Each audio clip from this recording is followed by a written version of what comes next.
विश्व में हर वर्ष अंतर्राष्ट्रीय योग दिवस मनाया जाता है, जिसकी देन भारत से ही विश्व को मिली है। जिस योग की प्राप्ति के लिए कई विदेशी भारत में आए और कुछ विद्वानों ने तो विदेशों में जाकर इसका प्रचार भी किया है, लेकिन आज योग के नाम पर किए जाने वाले अभ्यास यथार्थ हैं ही नहीं, जिसका मूल कारण है कि कोई भी मनुष्य को योग नहीं सिखला सकता है। लेकिन कृष्ण उपासकों ने कृष्ण को योगेश्वर बता दिया है। जबकि कृष्ण की पूजा हमेशा बाल रूप में होती है, तो छोटा बच्चा योग कैसे सिखलाएगा? जब तक नौजवान ना हो तब तक योग सिखलाने की बात कहां से आएगी? और उनके योगेश्वर होने की कोई पहचान भी शास्त्रों में नहीं है। मंदिरों में यादगार मूर्ति हमेशा बाल कृष्ण को ही दिखाते हैं और राम को हमेशा बड़े रूप में दिखाते हैं।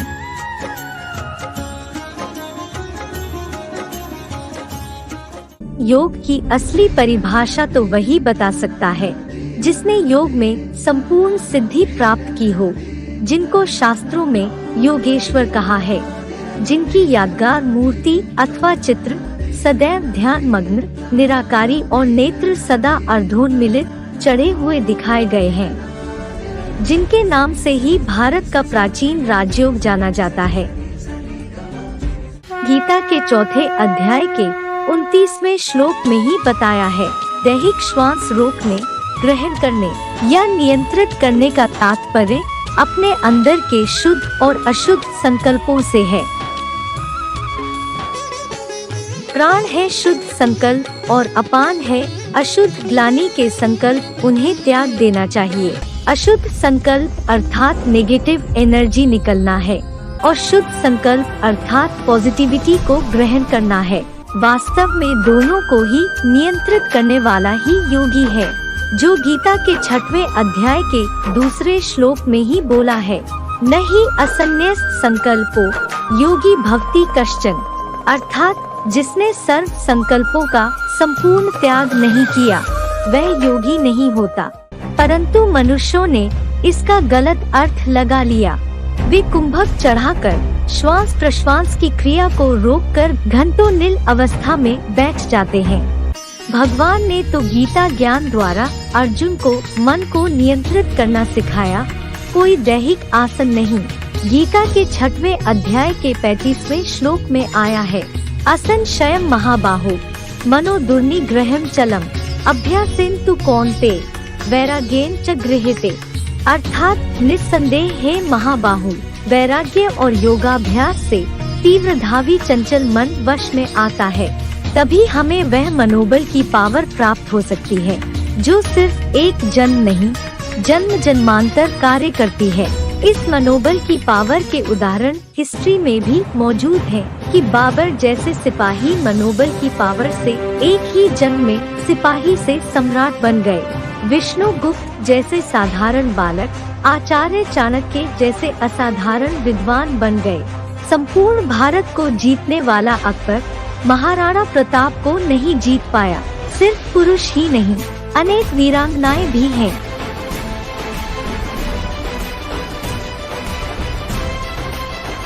आज यह सबसे बड़ी मनोबल की पावर क्षीण होती जा रही है, जिसका प्रमाण है 500 वर्ष पहले जिस तलवार से महाराणा प्रताप युद्ध किया करते थे, आज के मनुष्य उसे उठा भी नहीं सकते हैं।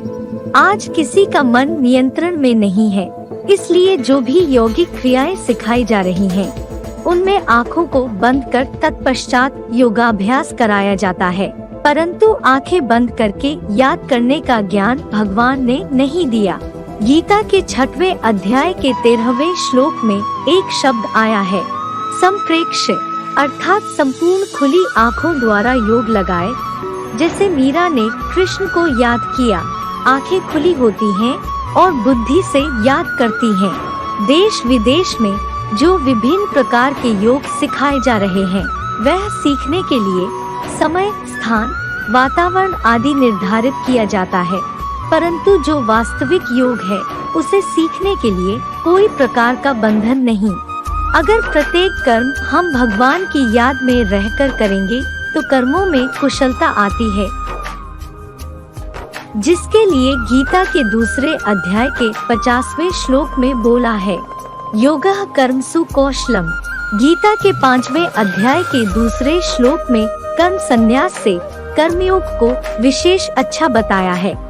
तयोस्तु कर्म संन्यासात् कर्म योगो विशिष्यते, अर्थात कर्म के समुचित त्याग से कर्म करते करते याद विशेष अच्छी है। किंतु साधु संतों ने भगवान को प्राप्त करने के लिए कर्मों से ही संन्यास करना सिखाया। आत्मा और शरीर को पीड़ा देने वाले दुखदायी दैहिक तप अर्थात देह को तपाने वाला तामसी तप सिखाने लगे, जिससे भगवान को तो प्राप्त कर नहीं सके और खुद ही शिवोहम कहलाने लगे। लेकिन भगवान की याद के लिए भगवान की यथार्थ पहचान जरूरी है, जो कोई मनुष्य नहीं दे सकता है। गीता के 10वें अध्याय के 15वें श्लोक में ही बताया है, स्वयमेव आत्मनात्मानं वेत्थ त्वं पुरुषोत्तम, अर्थात भगवान स्वयं अपना परिचय देते हैं। शास्त्रों में निर्गुण और सगुण दो प्रकार से बताया है। निर्गुण अर्थात निराकार, जिनका चिंतन नहीं किया जा सकता है, अचिंत्य हैं। गीता के 12वें अध्याय के 5वें श्लोक में ही बोला है, क्लेशोऽधिक तरस्तेषाम् अव्यक्ता सच्चित्साम्, अव्यक्ता ही गतिर्दुःखम् देहवद्भिर्वाप्यते, अर्थात अव्यक्त निराकार में आसक्त योगियों के लिए कठिनाई अधिक होती है, क्योंकि निराकारी गति दुख पूर्वक ही प्राप्त होती है। इसलिए निराकार शिव साकार शरीर का आधार लेते हैं। गीता के 4थे अध्याय के 6वें श्लोक में ही बोला है, प्रकृतिम स्वामधिष्ठाय संभवामि आत्ममायया, अर्थात मैं अपनी शरीर रूपी प्रकृति को अधीन करके आता हूँ। निराकार भगवान जब साकार शरीर में प्रवेश करें, जिनको सभी धर्म पिता मानते हैं, तभी उनसे संबंध जोड़े जा सकते हैं। गीता के 12वें अध्याय के 11वें श्लोक में ही बोला है, मध्योगम आश्रिता, अर्थात मेरे द्वारा सर्व संबंधों की शरण लें।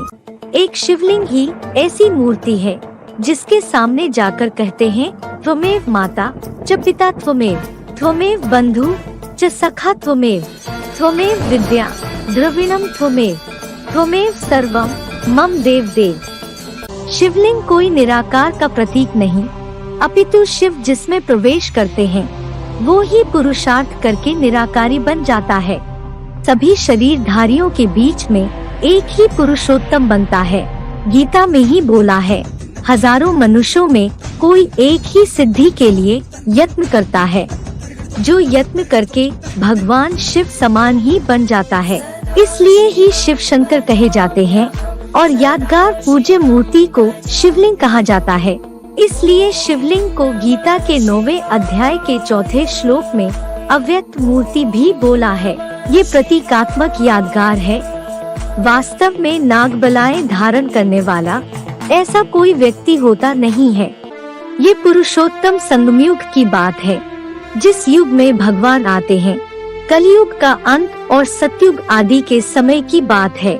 इस पुरुषोत्तम संगम युग के भगवान के चरित्र ही मंदिरों में मूर्ति या शास्त्रों में कथाओं के रूप में बताए हैं, लेकिन इन प्रतीकात्मक यादगारों को ही संसारी यथार्थ समझ लेते हैं। जबकि गीता के 9वें अध्याय के 11वें श्लोक में बोला है, मानुषीम तनुमाश्रितम, अर्थात भगवान साधारण मनुष्य तन में ही आते हैं और आकर सत्य ज्ञान देते हैं। ज्ञान तो अनेक मनुष्यों ने भी दिया है, पर राजयोग का ज्ञान सिर्फ भगवान ही देते हैं। गीता के 9वें अध्याय के 2 श्लोक में भारत के प्राचीन सहज राजयोग की सटीक परिभाषा वर्णित है।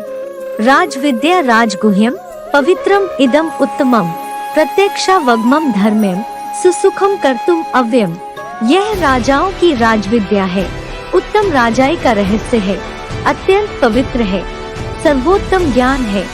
इस राजयोग की शक्ति के आधार पर ही राजाओं ने राजाई की। इसी शक्ति के आधार पर रानियों ने अपनी पवित्रता को भी क्षीण नहीं होने दिया।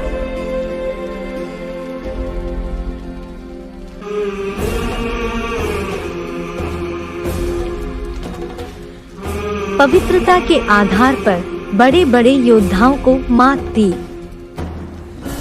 लेकिन इस योग की शक्ति क्षीण होने के कारण राजाओं के राज की जगह प्रजातंत्र शासन आ गया। जो भारत सोने की चिड़िया माना जाता था, वही भारत आज पैसों का मोहताज बन गया है। नारियां अपनी पवित्रता की रक्षा करने में समर्थ नहीं है। आज सबला नारी अबला बन गई है।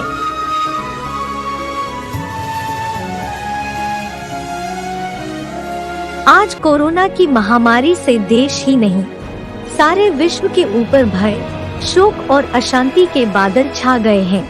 जबकि गीता के दूसरे अध्याय के 40वें श्लोक में बोला है, स्वल्पम अप्यस्य धर्मस्य त्रायते महतो भयात्, अर्थात इस आत्मा रूपी धारणा का थोड़ा सा प्रयास भी महान भय से रक्षा करता है। यही पुरुषोत्तम संगम युग का समय है, जिस समय हम अपनी आत्मा में सत्य ज्ञान और यथार्थ योग के द्वारा राजयोग की शक्ति भर सकते हैं। गीता के दूसरे अध्याय के 22वें श्लोक में भी है, वासांसी जीर्णानि यथा विहाय नवानि गृह्णाति नरोपराणि तथा शरीराणि विहाय जीर्णान्य अन्यानि संयाति नवानि देहि। क्योंकि वास्तव में हम देह नहीं, एक आत्मा है। ये देह तो एक वस्त्र के समान विनाशी है, आत्मा तो सदाकाल अविनाशी है।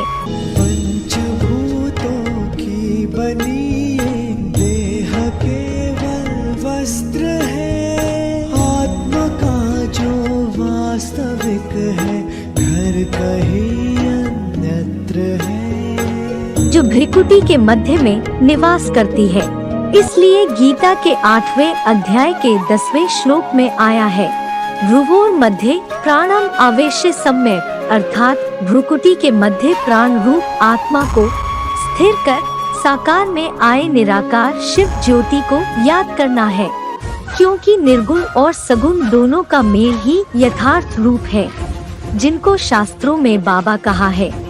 उनके प्रैक्टिकल स्वरूप को जानकर अव्यभिचारी भाव से याद करने पर ही हमारे अंदर राजयोग की शक्ति आती है।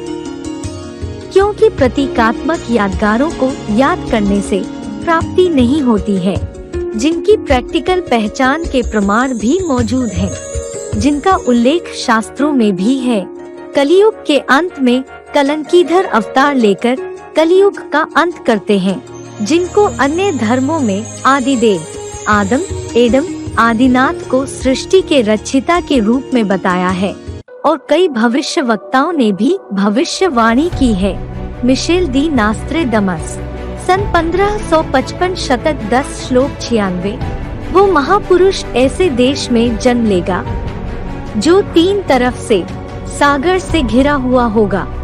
न्यू जर्सी अमेरिका की प्रसिद्ध भविष्यवक्ता फ्लोरेंस ने अपनी पुस्तक golden light of new era में लिखा है, मनुष्य में सोए देवत्व को जगाने तथा धरती को स्वर्ग जैसा बनाने के लिए वो दिव्य पुरुष दिन रात प्रयत्न कर रहे हैं। उत्तरी भारत का वह पवित्र स्थल जहां एक प्रचंड पुरुषार्थ संत अपनी सतत साधना में संलग्न रहकर ऐसे दिव्य आध्यात्मिक प्रवाह विकीर्ण कर रहे हैं। उत्तर प्रदेश में कई धार्मिक स्थल हैं, परंतु कपिल मुनि द्वारा बसाए कंपिल नगरी ही एक ऐसा तीर्थ स्थल है जिसके लिए कहा जाता है, कंपिल सदृशम तीर्थ नास्ति भूमंडले क्वचित, अर्थात कंपिल के समान भूमंडल पर और कोई तीर्थ नहीं है।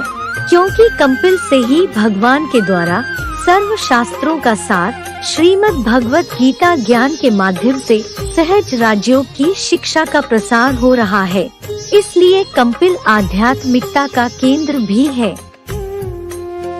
अधिक जानकारी के लिए संपर्क करें आध्यात्मिक विश्वविद्यालय, ब्लॉक ए 351-352 विजय विहार, phase 1, Rithala, Delhi 110085। Mobile number 9891370007, 9311161007।